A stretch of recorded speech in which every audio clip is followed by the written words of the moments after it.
Olá, tudo bem com vocês? Vamos ver como fazer o nosso plano financeiro.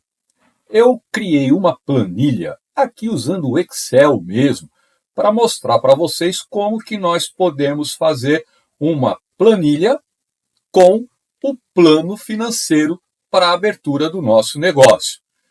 Existem muitas outras maneiras de você fazer esse plano financeiro com muito mais complexidade e informações.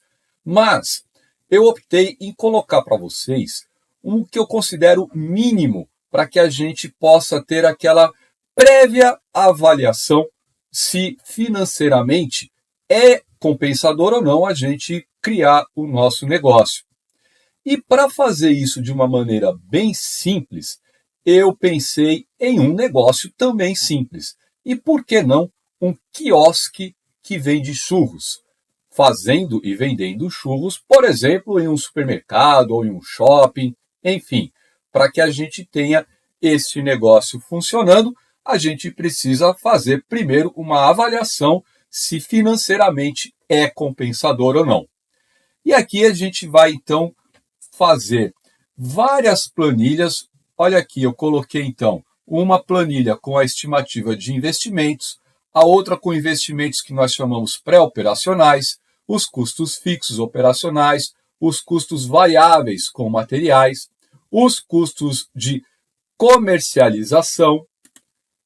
Nós vamos também ter os custos com a mão de obra direta, os custos de depreciação, o capital de giro, o faturamento e o demonstrativo do resultado, que vai dizer se o nosso negócio vai dar lucro ou prejuízo, e, por fim, aquilo que nós consideramos indicadores de viabilidade. Muito bem, nós vamos começar exatamente pelos primeiros investimentos, aquilo que nós chamamos de imobilizados. O que significa isso? São aquisições que eu vou fazer e que passam a ser patrimônio do meu negócio. Eu não esgotei tudo, gente, é claro, mas eu coloquei alguns itens para dar uma ideia para vocês. Cada negócio vai ter a sua característica, cada negócio vai ter o seu imobilizado.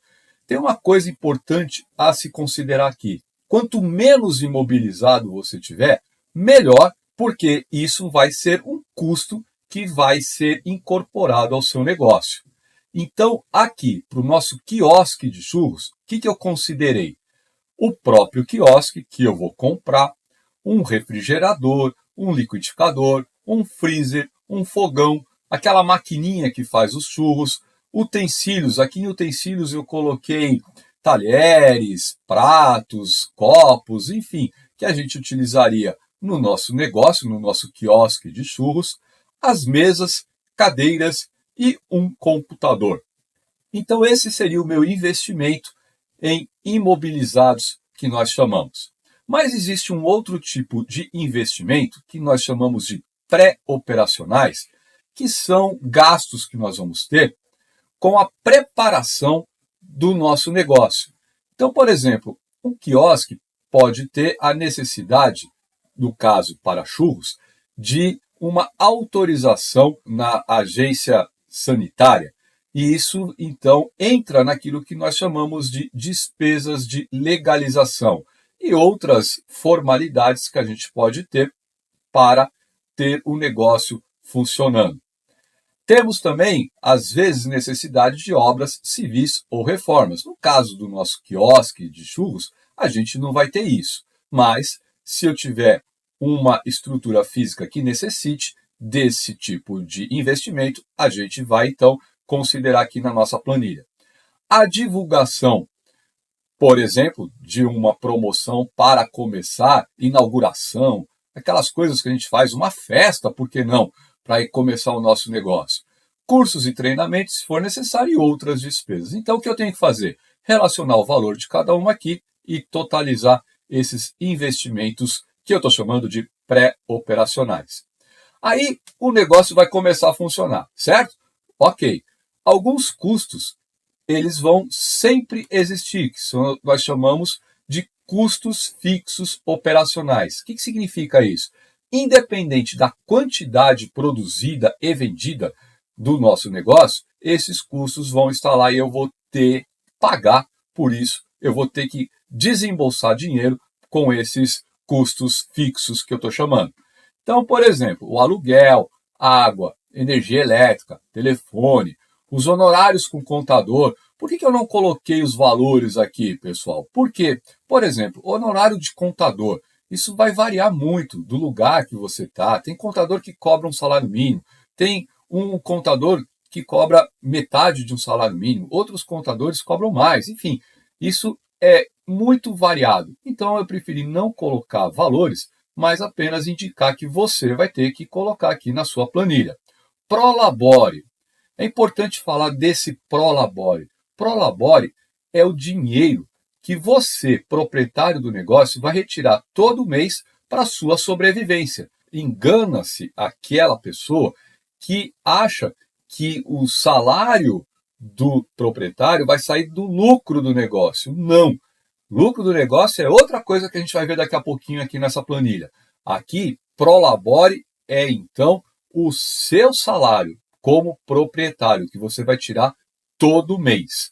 Tem manutenção de equipamentos, que são feitas normalmente, salários e encargos do pessoal, ou seja, dos seus funcionários, material de limpeza, escritório, combustível, se, por exemplo, no meu caso aqui, um quiosque para churros. Eu vou no atacadista, no distribuidor, comprar matéria-prima para a minha produção. Taxas diversas que eu estou colocando aqui, que vai depender de onde você está atuando, em que cidade, vai depender também do tipo de negócio. Serviços de terceiros, como, por exemplo, segurança, se for necessário.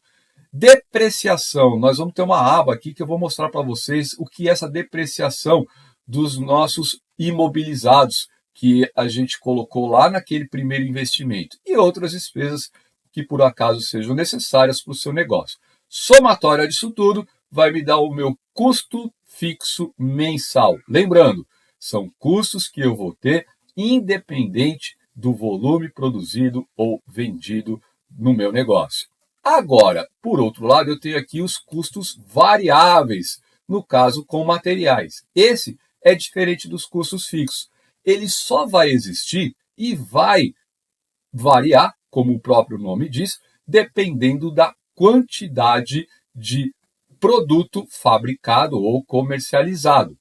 No caso aqui dos churros, eu fiz uma listinha bem simples do que eu precisaria de material para fabricar um churro. Então eu coloquei por produto. Observe, cada produto vai ter uma lista de materiais. E para simplificar, eu coloquei só 3 produtos no meu cardápio. Um churro simples, churros com cobertura e um combinado com 3 unidades de churros simples. Tá? Então, como é que eu montei isso daqui? Para fazer o churro simples, eu preciso de farinha, ovo, óleo e doce de leite, que é aquele recheiozinho que vai nos churros. Qual a quantidade? É óbvio, vai depender da receita, então por isso eu não coloquei aqui.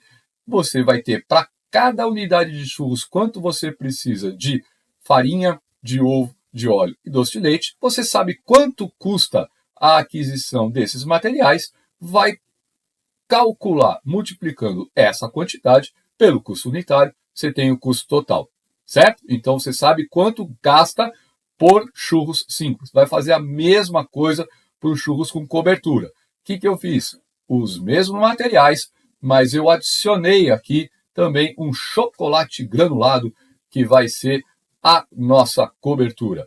E no caso aqui do combinado, é o nosso churros simples, que eu coloquei aqui, farinha, ovo, óleo, doce de leite, e mais uma embalagem do combo, do combinado, que eu estou considerado. Portanto, claro, se você precisar de uma embalagem para comercializar, você vai considerar também no seu custo variável. Então, um exemplo muito simples que eu coloquei aqui, você lista todos os materiais por produto, quantifica, veja o custo unitário e aí multiplica, você vai ter o total. Claro, então, que isso aqui vai depender, como eu falei, da quantidade de produção e venda do seu negócio, que isso depois vai aparecer lá em outra planilha para a gente calcular. Bom, vamos falar sobre o custo de comercialização.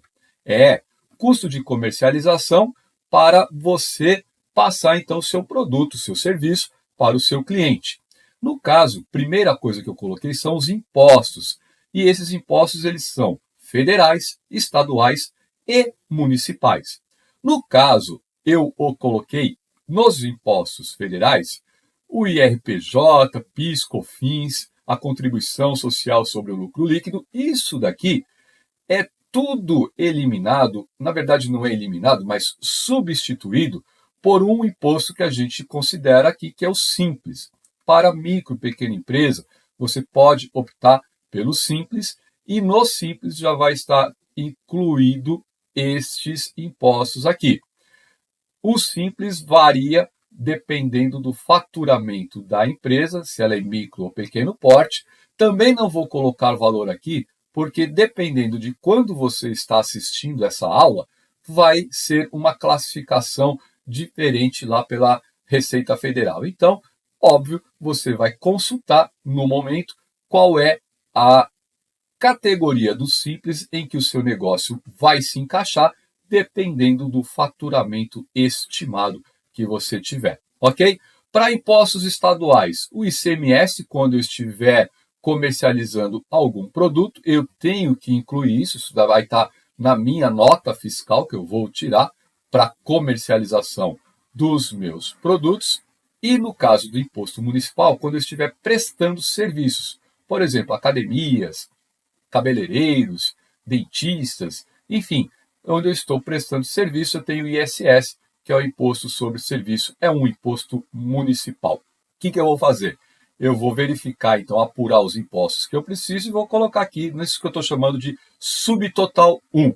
Então, isso varia de acordo com o produto ou serviço que eu estou comercializando. E aí eu tenho outros gastos também, que eu posso ter comissão para vendedores, caso eu tenha. No caso aqui do meu quiosque de churros, eu não vou ter isso. Mas eu posso ter uma propaganda para a venda, para a comercialização dos meus produtos e serviços. E também umas taxas das maquininhas de cartão. Aqui eu coloquei taxa de administração do cartão de crédito, mas pode ser de débito, pode ser de refeição, enfim, as taxas que você paga para a administradora pelo uso da maquininha de acordo com o que você vende. Isso pode variar 2%, 4%, 5%. Tem os pagamentos com carteiras digitais, enfim. Não tem como eu colocar aqui exatamente qual é o valor que você vai pagar por essas taxas, porque vai depender do que você vai estar contratando. Importante, então, considerar isso, que é um custo na venda, na comercialização. Isso vai ser o subtotal 2. Portanto, o total com custos de comercialização vai ser a soma daquele subtotal 1, que são os impostos, e aqui os gastos com as vendas, o subtotal 2. Aí, então, eu vou ter o meu custo total de comercialização. Tem um outro custo que nós vamos colocar aqui de maneira individualizada, que é o custo da mão de obra direta.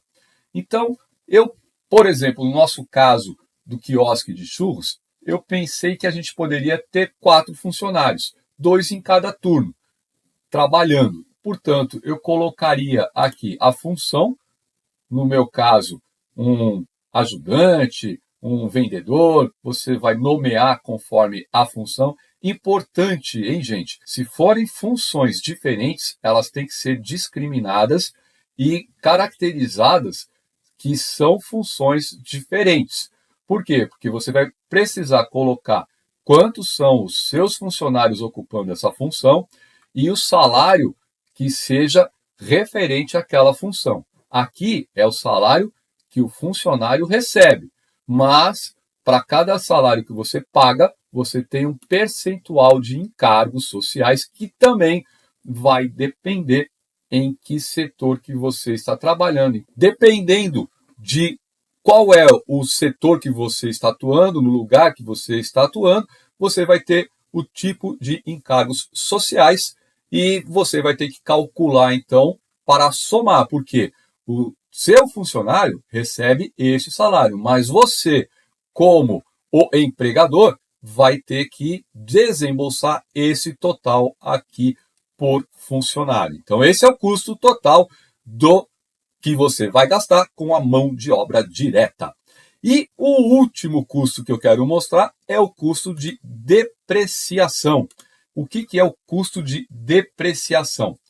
Você tem aqueles imobilizados que você fez no investimento inicial, como o próprio local, as obras que você pode ter feito, os equipamentos, os instrumentos que você vai utilizar no seu negócio, eles vão se desgastando. Portanto, quando eles vão se desgastando, no caso de máquinas e equipamentos, eles vão precisando de manutenção, eles vão produzindo menos, eles vão, às vezes, piorando a qualidade, até o momento que você é obrigado a substituir. Não é assim? Ou que você tem que fazer uma reforma. Então, a gente estima o tempo que vai ser preciso para fazer essa substituição ou fazer essa reforma, essa modificação. É o que a gente chama de tempo de vida útil. Então, aqui eu coloquei alguns valores para o quiosque, uma vida útil de 10 anos, do refrigerador 10 anos, do liquidificador 5 anos, da máquina de churros 5 anos. A Receita Federal, ela tem alguns valores de referência, não que sejam obrigatórios, mas são valores de referências para a vida útil ou depreciação de alguns bens. Você pode consultar para ver quais são esses valores. Aqui o que importa é o seguinte, sabendo o tempo de vida útil, você sabe quanto você pagou por este bem, ou quanto você gastou então com ele. O que você vai fazer? Você vai dividir este valor pelo número de anos. E aí então você vai ter aqui a sua apreciação anual, que depois você vai dividir por 12, por quê? Porque isso vai ser o seu valor mensal. Então, eu vou pegar este valor aqui e vou passar para cá, para que a gente tenha, então, a depreciação mensal. Por que é considerado custo? Porque, afinal de contas, você precisa ter depois uma reserva para substituição ou a própria manutenção e fica difícil você estimar com clareza qual é esse valor, mas pelo menos é um valor que você vai considerando, tirando então do resultado do seu negócio para você ter como provisão para a hora que for preciso estar gastando com esse tipo de ação, seja reforma, manutenção ou substituição desses bens. Tá ok? Muito bem, apuramos todos os nossos custos, os nossos investimentos e agora a gente precisa apurar o capital de giro. Capital de giro que muita gente ignora e a gente tem que tomar cuidado. Aqui eu vou mostrar para vocês a forma de calcular o capital de giro.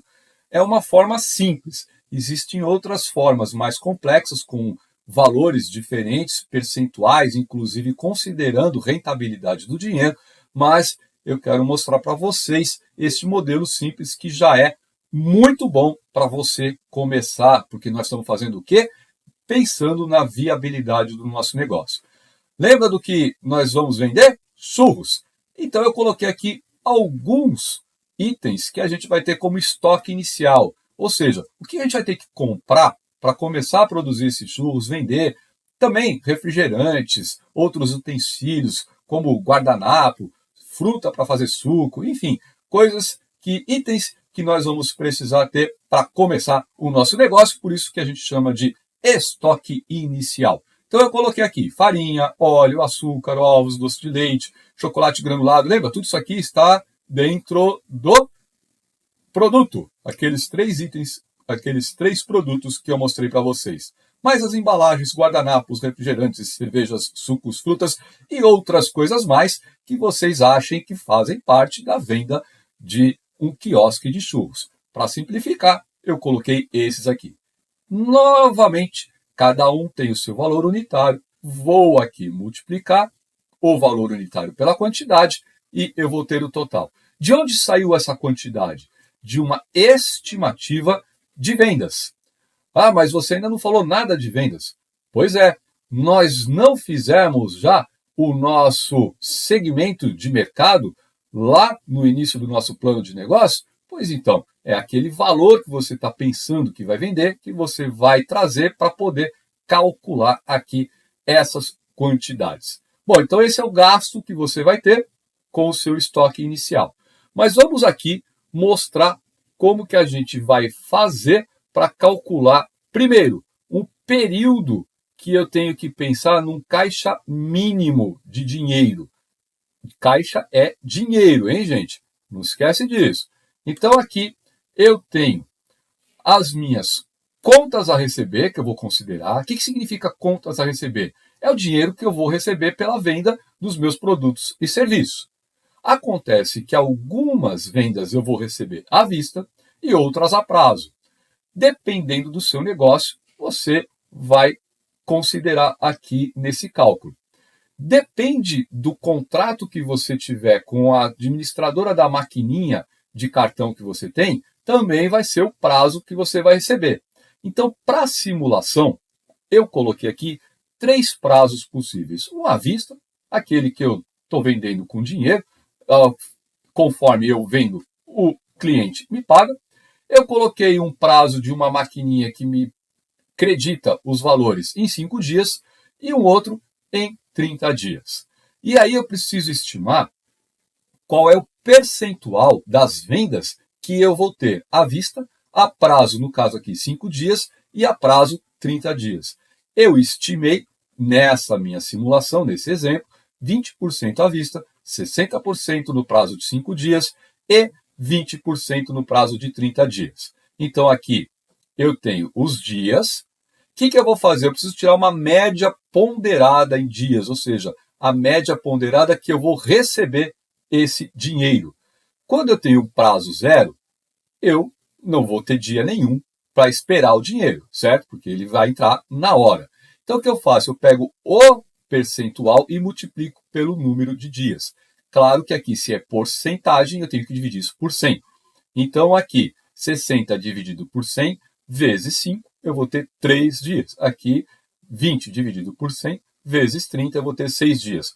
Eu vou somar tudo, todos os meus prazos. O que ele está falando aqui? O meu prazo médio total para recebimento é de 9 dias.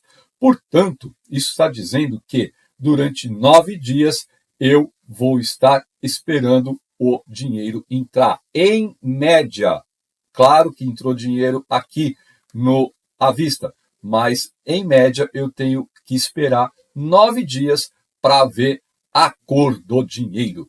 Bom, mas eu também vou pagar. Eu tenho que pagar os meus fornecedores. E alguns fornecedores eu também vou ter um prazo para pagar. Como vocês estão vendo aqui, eu fiz uma simulação também com 3 prazos. Tem fornecedor que eu tenho que pagar à vista. Tem fornecedor que vai me dar 15 dias de prazo e tem fornecedor que vai me dar 30 dias. Isso daqui, gente, é um exemplo. Cada caso vai ser um caso, claro. E a gente vai fazer exatamente a mesma coisa que fez para o recebimento. Eu disse aqui, 20% eu tenho que pagar à vista, 30% eu vou pagar em 15 dias e 50% eu vou pagar em 30 dias. Tem o número de dias, mesma coisa, vou dividir por 100 e multiplicar pelo valor de dias e eu vou ter aqui o meu total. Vou somar tudo e está dizendo o seguinte, olha, o meu prazo para pagar, em média, é de 19,5 dias. Então, para receber 9 e para pagar 19,5 dias. O que eu vou fazer agora? Eu vou apurar este prazo considerando os pagamentos e os recebimentos, tá? Mas antes de apurar esse prazo, eu também tenho um outro período a considerar, é o giro de estoque. Por isso que a gente calculou aquele estoque inicial e eu estou dizendo que o meu giro aqui, isso é uma estimativa minha, eu estou pensando em ir no distribuidor, no atacadista, para repor as coisas lá para o meu quiosque de churros. Cada 15 dias eu vou fazer compras. Então, a minha necessidade é de 15 dias. Esse é o meu giro do estoque, certo? Durante 15 dias, aquele estoque que eu coloquei ele é suficiente para eu vender, produzir e vender tudo o que eu quero nesse período. Ótimo! Agora, então, eu vou fazer aquela apuração de prazos que eu falei. Primeiro, a receber, lembra? 9 dias. O estoque de mercadorias, 15 dias. Por quê? Porque isso significa que esse dinheiro não está comigo. Sim, eu gastei em estoque e ainda não recebi do meu cliente. Isso vai dar um total de 24 dias. Somei, tá bom? Mas nem tudo eu vou pagar agora. Então, eu apurei o prazo para pagamento e vocês viram que a média era de 19,5. Tá aqui. O que eu faço agora? Eu vou subtrair, olha só, esse prazo de recebimento para o prazo de pagamento. Isso significa que 4,5 dias. O que significa? É preciso mais tempo para receber, para ter o dinheiro, do que para pagar. Portanto, eu preciso ter um estoque de dinheiro, ou seja, caixa, mínimo de 4,5 dias. É aqui que muita gente acaba entrando no cheque especial ou no cartão de crédito. Sabe por quê? Porque ele achava que era dia a dia tudo igual. Não sabia que tinha uma quantidade de dias que ele precisava já deixar dinheiro reservado, separado, para ele cumprir com as suas despesas do negócio. No nosso caso, eu tenho 4,5 dias a ficar coberto, certo? Com isso, eu vou ter que apurar o meu custo diário. Esse custo diário ele vai sair do custo fixo mais custo variável, que a gente vai ver na planilha de resultados.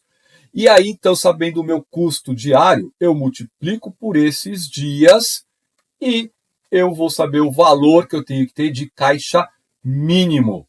Esse dinheiro é uma reserva, gente. Eu não posso mexer nesse dinheiro de jeito nenhum. Ele tem que ficar guardado, separado, para que a gente tenha essa reserva em qualquer situação de problema, certo?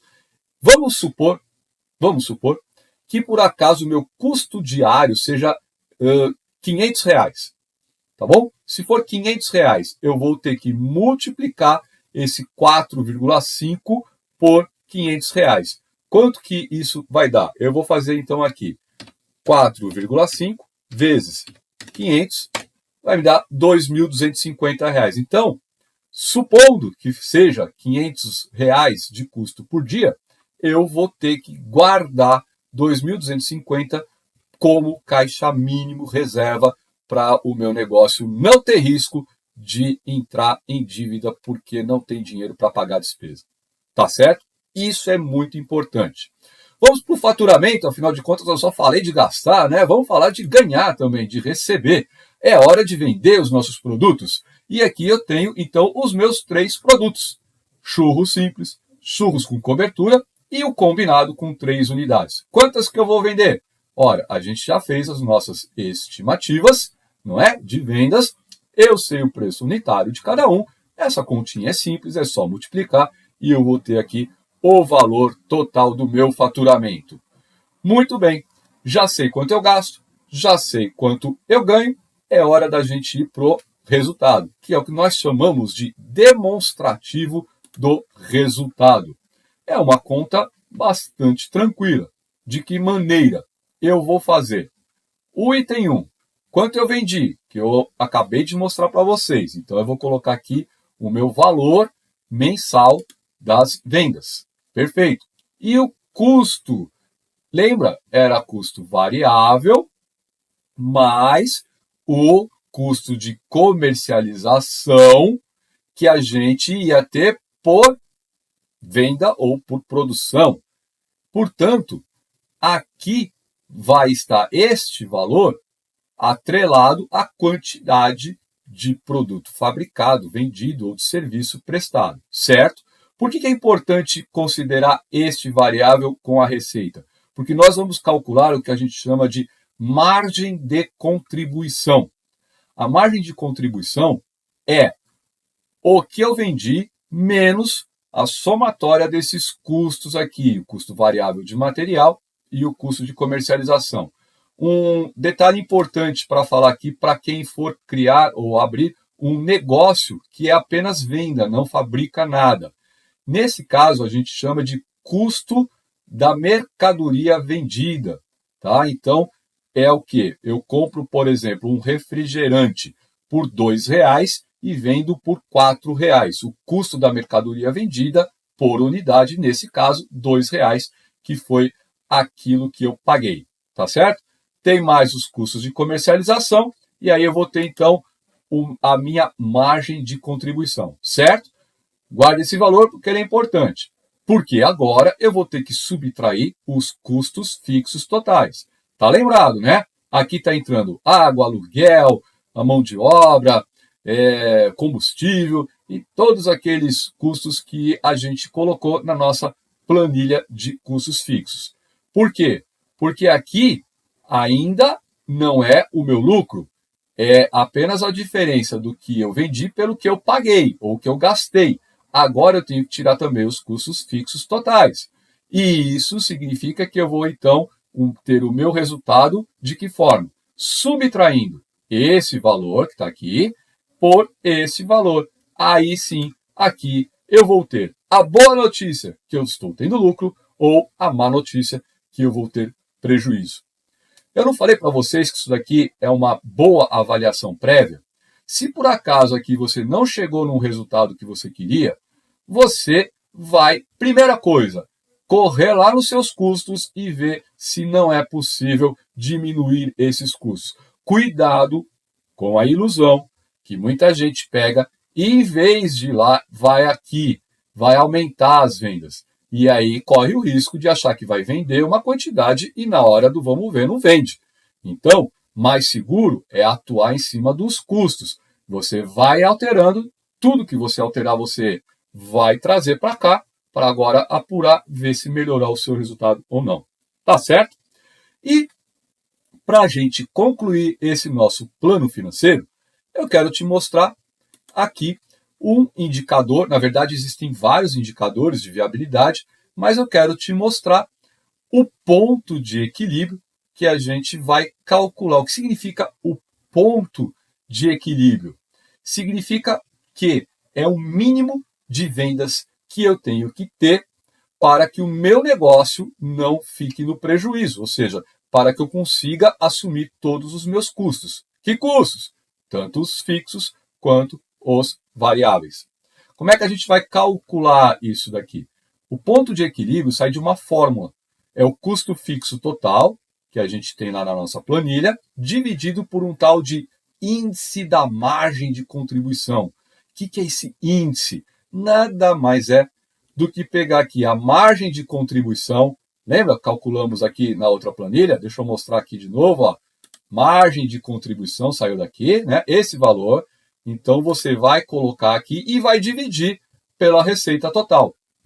Aí sai o tal do índice da margem de contribuição. Você vai levar para cá, que vai ficar então no denominador. Em cima, no numerador, eu tenho o custo fixo total. Você vai dividir para ver então qual é o ponto de equilíbrio. Vamos fazer um exemplo? Aqui eu trouxe uns valores aí de simulação. No caso, valores anuais, tá bom? No ano.